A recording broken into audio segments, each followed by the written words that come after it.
Yeah, I think it's a combination, but my immediate word would be people and community. So you didn't go for sunshine. You went for people. That's interesting. Yeah, I think Portuguese people and people all over the world, when come to Portugal, even as just for a few days, they always they always comment about the people, the warmth of people, the willingness to help. Um, Portuguese people are very adaptable and resilient. I think we passed through some crises along our history period. Many. Yeah. So I think there is like a sense in community and the people. Portugal. Portugal. Portugal. Portugal. Portugal. Our vegetables are like rock stars. Literally, Portugal is a small Disneyland for grown-ups. You know, I think that Portugal is like my geographic soulmate. It's hard to explain what it is because it's a feeling. And when I went there, I absolutely fell in love with Portugal. I wanted to feel the crunchiness. Portugal, the Simple Life Podcast. Portugal, the Simple Life Podcast. And we're here on his podcast, Portugal Simple Life. Portugal, the Simple Life Podcast, your insider's perspective into Portugal. And our latest episode starts right now. Welcome back, or welcome to another episode of Portugal, the Simple Life. I'm Dylan, and this is Amelia. I'm really delighted, Amelia, to have you on the podcast. How are you today? I'm fine, thank you. And you? Yes, I'm great. It's almost the weekend, and weekends in Portugal are always good. But it's raining, so... Yeah, but it can still... It will stop soon. Okay. Yeah. Next week it will be really good weather. It's going to be really nice next week. Yeah. Back to normal, hopefully. Yeah. We haven't had a good winter. No, but we'll change and spring will come soon. Actually, next week on Sunday, so it will be good. Yeah, it will be good. Amelia, why don't you start off telling us a little bit about yourself? Yeah, sure. So my name is Amelia Rita Monteiro. I'm 33 years old. So in terms of personally, I grew up here in Lisbon. I have two brothers. I'm the middle one. The other two are boys. And I lived abroad for like 6 months in Denmark. And I usually travel quite a bit for work. In a professional way, I did my PhD in organizational behavior and in management. And now I'm a professor and a researcher at Católica University here in Lisbon. And also my areas of interest are a bit of longevity, intergenerational relationships, career transitions, and so on. And last November, and I can tell you more, we launched here in Católica the Católica Center on Longevity Leadership, where I'm the director of research and we have a lot of projects. I think that's me. This is also connected to Harvard longevity as well, if I'm not mistaken. Stanford. Sorry, don't get those two universities mixed up. You can't. It's already a mistake. They are two awesome universities, so that's fine. So back like 2 years ago, I did a program at Stanford regarding career life design, which is how you can design longer lives and so it's a design thinking framework for career transitions. And then last year, it ended now in February, I was chosen among 20 people in the world as and they call it a catalyst for the Stanford Center on Longevity, which is like an ambassador role. There were 4 Portuguese women selected, so it's a big issue in Portugal, but we have amazing people working on longevity here. Yeah. Interesting. We'll get onto that because that's one of the reasons that we got in touch. As I saw that you're doing this really interesting work on longevity. But I mean, our listeners are from all over the world. Quite a few from the US. I'm curious about Denmark because I remember them saying there was actually a commercial that we used to run in Portugal many years ago that Denmark was the happiest country in the world. Is it true? Maybe. When I first arrived there, they told me two things. First, we are the happiest country in the world. But actually, they told me three things. We are the happiest country in the world. We are 5 million people and 10 million pigs. That's an actual number. Okay. And we have one of the highest suicidal rates in the world. So highest suicide rates in the world. Yeah. So so that's a bit contradictory. And I find it an actual paradox, right? Yeah. So I don't know if it's still true or if it was true at the time, but it was what I've been told. Wow. But yeah, I think they are really easygoing people in a way. They have a big work-life balance. They know they are efficient, but in the hours that they need to be efficient, they relax and enjoy the time in when they need to.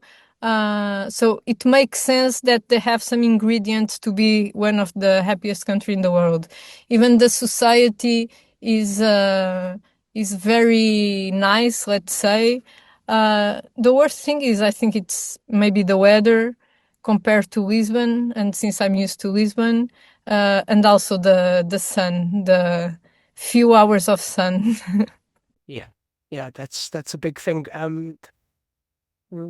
So I mean, were there many culture shocks for you going from Portugal to Denmark? Not really, because I always loved Nordic countries here in Europe. It was my dream in my bucket list to go to one. Maybe Denmark was the first one I wanted, so it was a dream came true, and I completely fell in love with the Danish culture, society, rules, and so on. Besides being Portuguese, and I'm not saying this is a bad thing, but usually Portuguese people are more relaxed, are almost always late. And in that way, besides being Portuguese, I'm much more like Danish or German.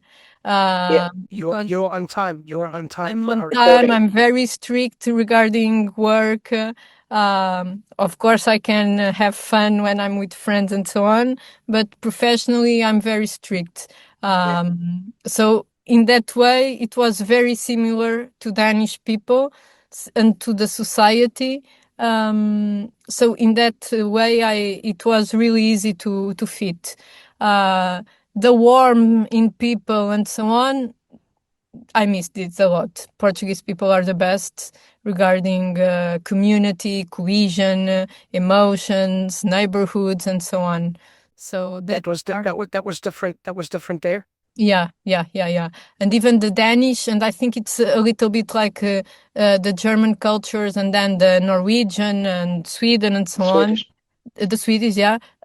So basically, they it's very hard for them to let outside people into their society more as friends, and so they are very closed in their personal relationships. That was what I felt. But since I was in with other people that were from abroad, that was not an issue.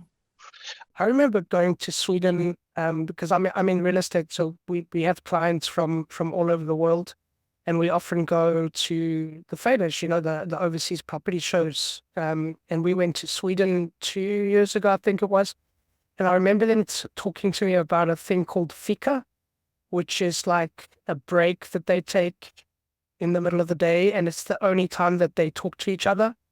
Like they were saying, because when we're at our desks, it's like 100% focus.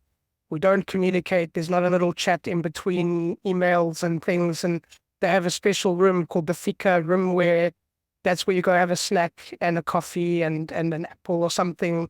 And gomish, they had gomish always in the fika room, which I love gomish. So that was like But the Danish ones, they're ones that are black that I don't like it. It's like licorice, right? It's a strange. I think so. Yeah. Portuguese gourmet. It's good. Yeah. There's only the only other two countries I think the gourmet are better than ours is in the UK and in the Netherlands. The gourmet are really nice, so you should try. But yeah, that's just it's not a birthday party unless there's gourmet, you know. So I'm always telling my nieces and nephews if you don't have gourmet at your birthday party, I'm not coming. I need gourmet. Not for the kids, for you. So for me, yeah, not for the kids. But yeah, I mean, was that also, did you also see, was there a similar thing like that in Denmark as well, where you saw that, where this kind of relationship with time is quite different in terms of having a chat and just having conversations? yeah, maybe not so rigid like the fika that you mentioned. I didn't know about that. But yeah, people, if they go to work or go to the universities, to go there, to their job, being efficient and return home, and then they can spend time with their family or friends. They don't like to spend time that they don't seem as efficient. That part is very simple. Yeah, so very structured. Yeah. Yeah, we're a bit more fluid in Portugal with the time, you know, like much more. Yeah. Come for a coffee, chat about things. Yeah. Oh, that's also good because sometimes we have even business meetings that we start talking about some things more personal, and then 1 hour of meeting it's 2, and in the end, besides being efficient about the meeting, we created a relationship with the person, and that's what is unique in Portugal too. It's the people. It's the human side of people, and that's also what I love about my job, Portugal, and so on. Yeah. I see it with my work as well, because we'll go to a escritura, you know, when a client from Netherlands or Germany or the US or the UK, and they're like expecting it to be this like super formal, serious thing, and the notary is like talking about the weather and about food, and you know, if you just go around the corner, there's a great place for some nice pastel nata, and there's always time for a discussion about normal things, and I think it's a beautiful thing. Oh, yeah. Football. Yeah, you're from Lisbon, so which is your team? I'm not a football fan. I only so I don't have a football team, but I'm very enthusiastic about Formula 1. Oh, okay. Not very. And it's coming to Portugal. Yes. So I'm very enthusiastic. You will go. I'm sure you're going to go there to watch. I will try to. Yeah. It's not going to be cheap, I don't think. Yeah, never is. Yeah. Formula 1. Formula 1. We've had one Portuguese driver, I think, who raced Formula 1. Yeah, I didn't know his name, but yeah, was he not also Monteiro? There is one Tiago Monteiro, I think, which is Tiago. But there was one some years ago that had also a big accident in the Silverstone in the UK. In the UK. Yeah. Okay. Tell us about. I mean, our listeners are always curious about where our Portuguese guests on the podcast, their experience of growing up in Portugal. You growing up in Lisbon. Lisbon has changed a lot, obviously. But what do you remember about growing up in Portugal, in Lisbon, and some of those good memories you can share with us? Yeah, sure. So I born in Lisbon, but I spent my whole life in Margem Sul. I don't know if you... Okay. It's on the other side of the river. It's like a 20-minute ride from Lisbon. Alcochete? No, Almada, which is Almada. The bridge, yeah. Yes, so I read something interesting recently that people from Almada, that you can't tell them that they live in Lisbon. You have to, it's Almada. It's not Lisbon. Yeah, in Porto, but it's a different municipality. But in Porto, if you live in Porto and Gaia, it's which a bridge also separates both of them. Just the river. Yeah, one side of the one side. I think it's more considered that you live in Porto, but in Almada, it's not Lisbon. because it's a different municipality. Yeah, but both have a bridge between them. Yeah. Except you've got Jesus on your side. Yeah, that's true. So that's nice. Yeah. And the bridge is really nice when there is no traffic, but when it's traffic, it's very complex. That's an amazing bridge when there's no traffic and when there's no rain. Because it's a scary bridge when it rains, I've got to say. I don't like driving on that bridge when it rains. I don't mind. So I'm so used to it, yeah. I do it every day, 2 times, so that's fine. Yeah, okay, you're used to it. I get nervous when it rains on that bridge. I feel like it's too slippery. I don't know, it's my own thing. Yeah, so it's a bit different to spend my childhood in city center of Lisbon and in Almada. I was in a way on a small village inside Almada, so I had a house. So I have 2 brothers, so we are very close in terms of age, and we had a big garden. So I think I can't ignore the memories of my childhood and my brothers. They are completely connected. We used to play a lot outside, do crazy things with bikes, and live a lot in the garden and doing nature-related things. So that part was amazing. And then we also had, and I think it's a bit of also a Portuguese tradition, we spend a lot of time with our grandparents. Especially my grandfather from my father's side, he was retired, so he had a lot of time for us. So he told us a lot of stories about his life. He was in Angola for some years to work, so he had a lot of experience. But also he would do crazy adventures with us, go to some for some countryside to grab like fruit from trees, and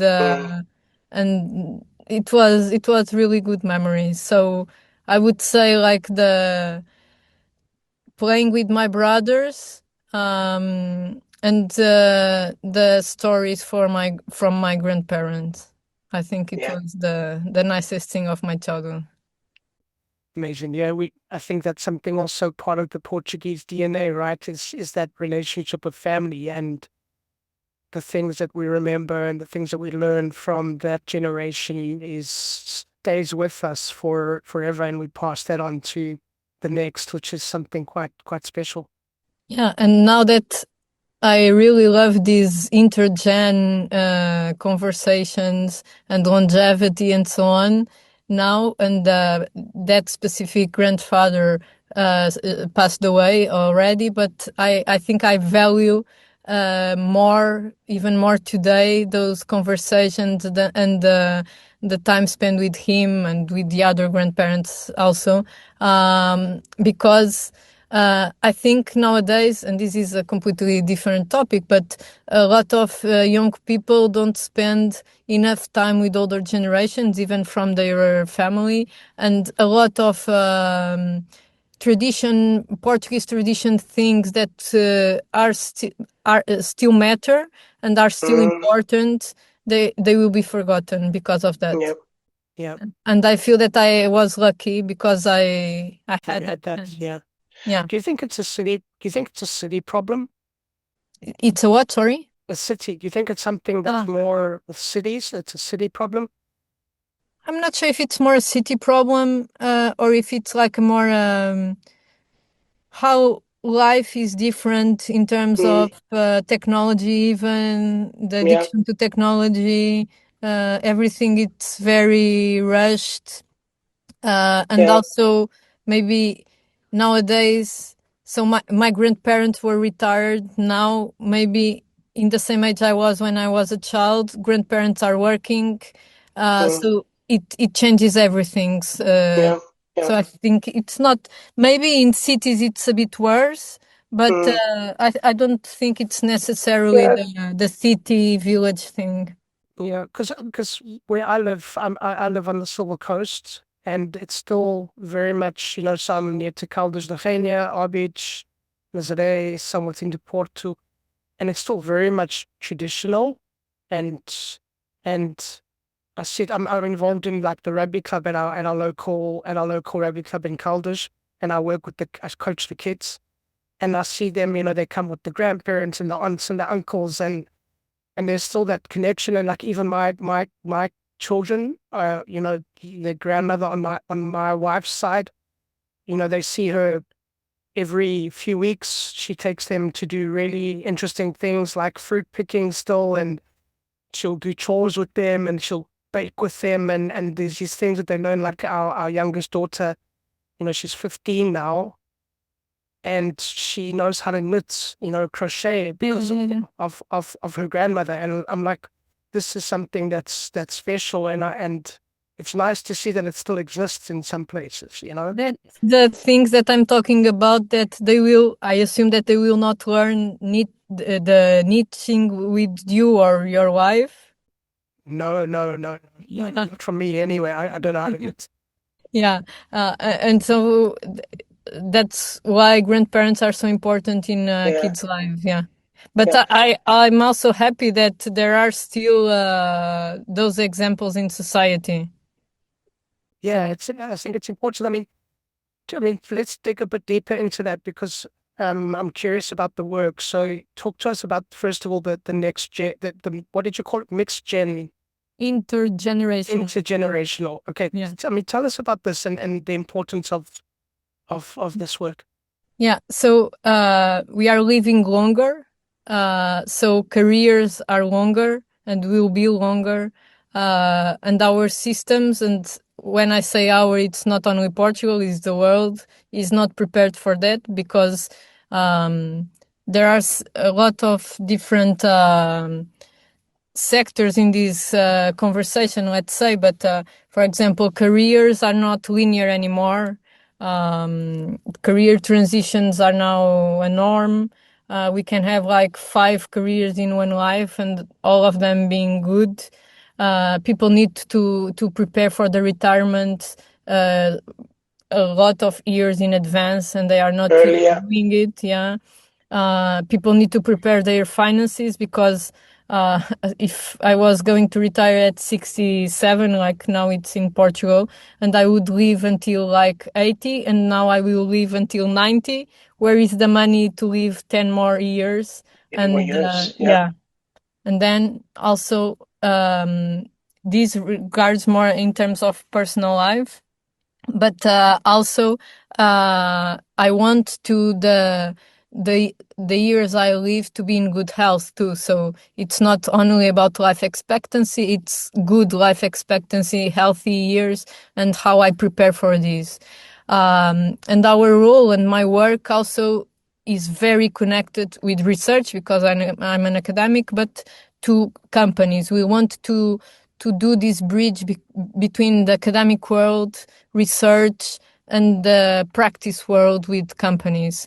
And so there is the first time now that 5 generations are working at the same time in a company. And this it's named multi-generational. So they are working at the same time. And what we as researchers and companies need to do, because it will have a lot of advantages, is putting these generations working together. And this is intergenerational. So go from the multi to the intergenerational in the workplace, in society, and so on. There are a lot of examples that we have been studying. Even in society, the first that comes up to my mind is, for example, a NGO that our center in Católica is collaborating. Is they are like a co-living space. Okay. Intergenerational co-living space. So, as you know, there are a lot of problems with housing in Lisbon. So older people that have a house with several free rooms, for example, they rent it to a student that wants to come to study in university in Lisbon, for example. And this NGO does this match according to neuroscience and specificities and interests and so on, and put a pair together. And we will want to study the positive empirical outcomes of this pair and of these matches. And they live for 1, 2, 3 years together. And the stories we have been listening is that usually people think, oh, that is very good for the older person. No, it's good for both, because there are a lot of stories that imagine someone from Algarve that is used to Algarve life come to Lisbon, to the capital, and now has the experience of an older person to go out with them to a cinema, concerts, and so on. So there are a lot of win-wins for both sides. And even regarding more social aspects like loneliness, that now is a big problem in cities and in communities. This also is a way to solve the problem.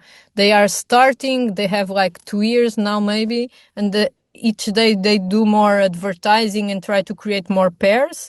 But that's it's just one example of like social innovation NGO that is out there in Portugal, and there are other similar in other countries. I think there is one in Germany, the UK, that are have similar goals. Yeah. So my work is a lot of trying to put these generations collaborating together, because there are not so much, but there is already some scientific evidence that says that when we put, for example, startups, for startups, we think always about a 20-year-old coming with a crazy idea, and then so there is some studies that say that instead of having only as founders and workers a 20-year-old, or only as, imagine, a 60-year-old as startup founders, the best combination for performance of the startups or the company is, for example, having one 20-year-old and one 60. And this way, the combination of experience with the innovation and crazy ideas, it's the perfect mix. Between my job as a realtor at Portugal Realty and hosting this podcast, life is pretty busy. But lately I've been receiving so many messages from people that want to know more about buying property here on Portugal's Silver Coast that I've got to do something about it. So starting now, for subscribers only, I'm offering up a 30-minute session per day. That's 5 30-minute sessions for a one-on-one meeting to talk about buying property here on Portugal's beautiful Silver Coast. This is for subscribers only. So please subscribe to book your session and get in touch with us through the links below via WhatsApp or email to book your session today. I'll be happy to speak to you. It's for subscribers only and it's completely free. We had a previous lady on the podcast who spoke about blue states, in the study in blue states and what makes, so the blue states is a place where you have the most amount of people that are living to beyond 100, right? And what are the commonalities that are in those locations? And they're the obvious things, the weather, food, exercise, but a big one was community. And these blue states are a lot of places where there is that natural mix of intergenerational people. And I think it's quite interesting because maybe you can clarify this a lot, but there must be stuff that we're seeing in our traditional Portuguese culture of 5 generations going to the market together, or at the dinner table, and how that helps with loneliness and the mind. And I remember with my son's creche, when he was a baby, they used to once a week they used to bring a whole group of old ladies from the nearby old age home to sit with the kids, and they would all play together. And I just was like, this is such a beautiful thing, and it was good for both. You know, my son still remembers it, and I think that's something quite special. Yeah, and today in Rush Lives, there are starting some initiatives in cities and so on that try to do that. So put older people from nursery homes and so on to young kids to talk about life, let's say. Yeah. But yeah, and I even think that Lisbon mainly is a good candidate to be a blue zone, let's say. I also watched the Netflix series about that, and I read some stuff about it. But yeah, I think Portugal and specific Lisbon has all the things that they found in those blue zones. We have a good climate. We have good food, the Mediterranean diet. We have the social cohesion, let's say, in the sense of community. We are a really safe country. And we have the Lisbon Hills, so it's good for exercise. Exercise, Jesus, walking around Lisbon. It says that it's 500 meters, but they don't say that it's 500 meters up. Yeah.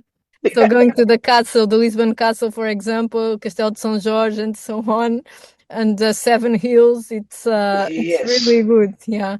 Yeah, no, Lisbon is one of the most amazing things about Lisbon is the amount of miradouros, you know, the lookout points in one city. It's insane. It's impressive. And they are all amazing because you have different perspectives from the same city. Yeah. Talk to us also about them. I mean, you mentioned transitioning as well, and people transitioning. Like you mentioned, some people have 5 careers in one lifetime. I think I'm on my 3rd now. So yeah, there we go. I hope I'm done. Who knows what happens in the future? I envision one more for you. Okay, what are you saying? What are you saying? Football player, it's coming out of retirement. No, just making stuff up. Oh, but no, actually, I'm on my 4th, I would say. So I was so touring South Africa, realtor in Portugal, and podcaster. So that's technically 4. Yeah. Maybe one more. Yeah, maybe one more. Yeah. Because no, so some time ago, and in Portugal, it was really real normal to have like one career and working for the same entity, company, institution, all for 40 or your whole life. Yeah. And now this is changing, but it's in Portugal is slowly changing, but it's already changing.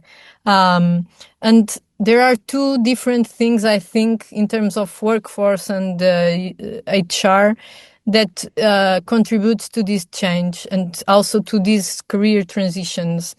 As we live longer, we also have longer careers. So maybe if I transition around like 4 or 5 times in my personal life, I will also have different events and different transitions that I will not want to miss in my career or life.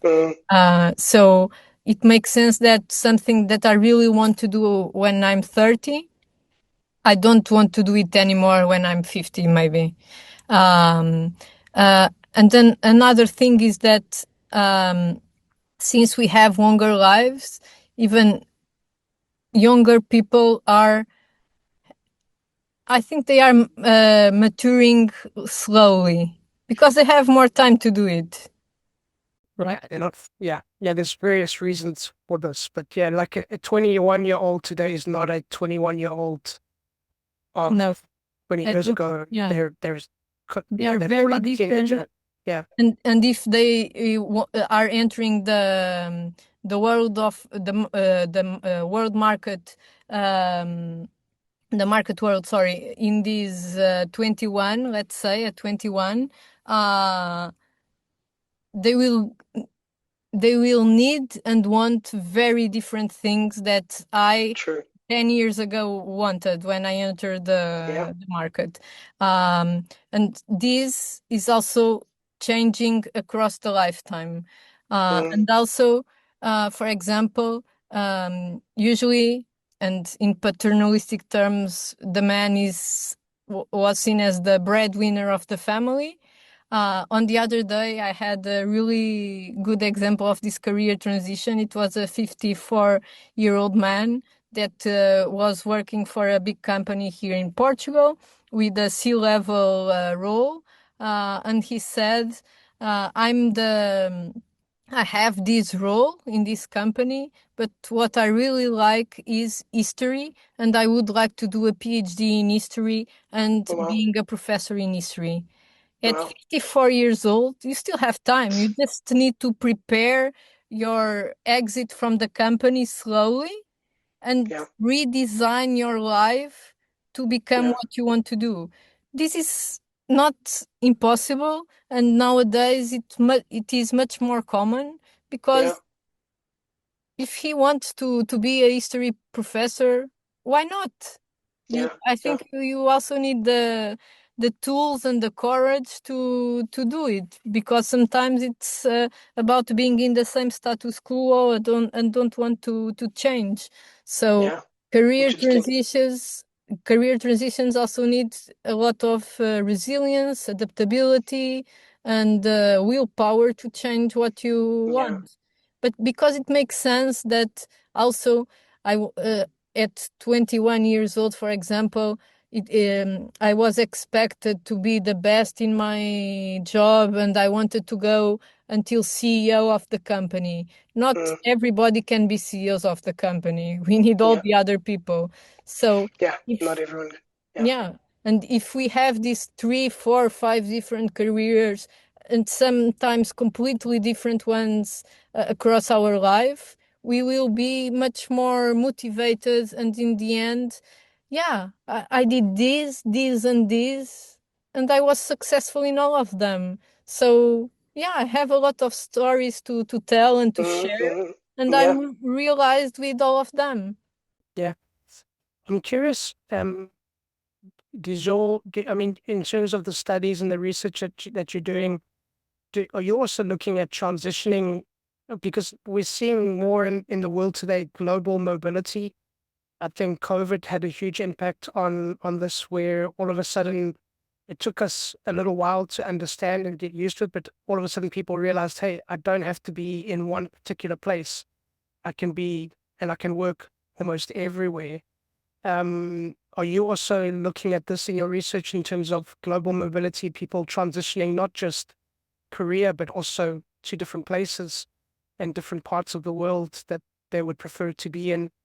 Are you seeing this in your research or looking into that? Not so much as academics. That is a completely different area and a completely different literature. So it would be completely different studies. It's true. And with COVID and during COVID, I was doing my PhD in resilience in the workplace. And what we studied also was a lot the moment people needed to work from home. The kids needed to do the school from home and from the computers and so on.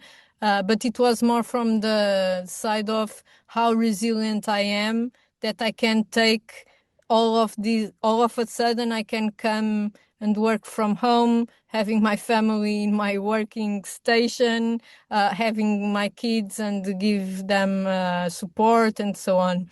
But that's a whole other subject, different topic. Yeah. But it's interesting because it's a big part of what's happening in the world now. Yeah. And it's also about culture and workforce and how to put people in South Africa, the US, and India and Portugal working at the same time in the same team. Yeah. I mean, but it's just so amazing because, I mean, just again, with my clients that I've had over the 16 years, many times Portugal, for the ones that move,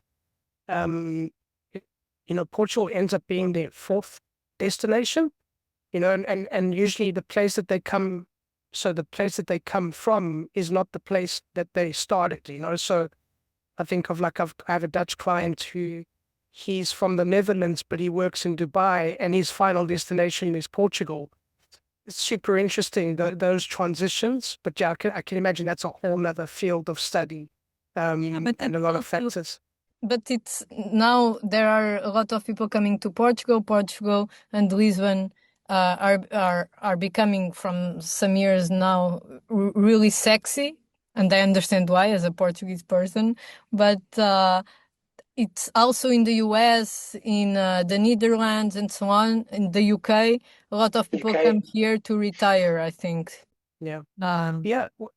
That's but again, I think for me, for these last 5 years, I would say, I've seen much more people that are not just coming here to retire, but also coming in the next phase, which is maybe not retirement, but it's okay. My kids are a bit older, they're fine, and now I want to have this phase of my life here. It's not really retirement because I'm still going to work. I'm still going to move around. I can be in one place for 3 months. I can be in another place for 3 months. It's quite fascinating to see that. But the longevity thing is really interesting because this has become a huge word in our vocabulary now. And I think it is. I think you mentioned we're getting older, so we have to think about how can we enjoy another 10 years. COVID, I think, also made people think, life's short. It can end quickly, and I don't want it to end yet, and I want to enjoy what I've got, the time that I've got left, which is interesting. I want to bring in the longevity and combine it with Portugal. What do you, for someone who's thinking, I want what we've been discussing, that enjoying those the extra 10 years that I might have, or enjoy the time that I have left, or prolong the time that I have left, why is Portugal such a good spot for this, for longevity? Yeah, I think it's a combination, but my immediate word would be people and community. So you didn't go for sunshine, you went for people. That's interesting. Yeah, I think Portuguese people and people all over the world, when come to Portugal, even as just for a few days, they always comment about the people, the warmth of people, the willingness to help. Portuguese people are very adaptable and resilient. I think we passed through some crises along our history period. Yeah. So I think there is like a sense in community and the people. Of course, that we have then a lot of advantages like the food. But even the food, I can completely connect to people. When we at home, when we host a dinner or something, we always have so much food. We have food for 20 people, and maybe there are 5 people having dinner with us. And so, because food, coffee, even wine are always seen as a moment for, yeah. And I think so. Portugal is one of the countries that is aging faster in the world. We have a life expectancy now of like 84 years old for women, I think. But even in the world, like by 2030, which is like in 4 years, 1 in 6 people will be 60 plus. And this, I think we all understand that this is inevitable. We can't put under our pillow or something because it's a real important matter. And I think also that usually people see longevity, and depending on the word and the narrative they use, as a bad thing, as a negative thing. And we need to start seeing longevity as a good thing. Longevity is an opportunity. It's not a risk. We just need to start planning and redesigning our lives in terms of personal lives, career lives, everything to live better in the extra years that we are being blessed with. Yeah, it's not something. I think it's not something that we have to think about that we need to survive. It's something that we have to think about how will I enjoy it. Yeah, I think the world is enjoyed. Yeah. How they are giving me 10 extra years, hopefully in good health. What can I do with them? There is so much to do with the extra years. Maybe and now I'm asking you a question, not the other way around. Will you want to have 10 extra years in your life to live with your kids, grandkids, to enjoy life? I think the answer is obvious. Yeah. So And to add to it, do I want another 10 years extra here in this amazing country? Yes. I'm looking forward to the phase where it's not going to be about work only. Like I love this phase of my life that I'm in now, but I also look and go, what's it going to look like when I'm retired? When my wife and I are retired, and our kids hopefully have got beautiful lives with their kids, and we can just enjoy everything around us. It's something that excites me a lot. But you need to plan for it, and you need to plan it since we are like teenagers. People usually say, I will have time for that. No, because you don't need to do a spreadsheet with all your wages along your life and so on, but you need to have an idea how you can transition from career 1 to career 2, even though you don't know which one is it yet. You need to know how you can be financial ready. When do you think you can retire? There are some people that don't want to retire, and that's fine, and it's good also for economy and so on. And these transitions are now the norm. And of course, you need to prepare your health, and your health is really important for what's going like 50 years from now in your own life. But this is all involves planning and design your own life in a good way. Yeah, planning my menus. Yeah. We like to plan our menus in Portugal. We like to plan what we're going to eat. So that's easy. Yeah, just plan what you are going to eat and the other stuff for the rest of your life. Exactly. Amelia, what is one thing that you would like people to remember and to take away from our conversation? I think, and it will be a bit of I'm passionate about longevity, as I think I already showed. Came up once or twice, yeah.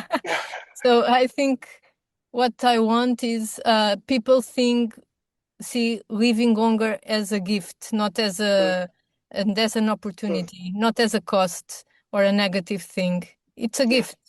So we just need to plan for this gift that was gifted to us. Yeah. Yeah.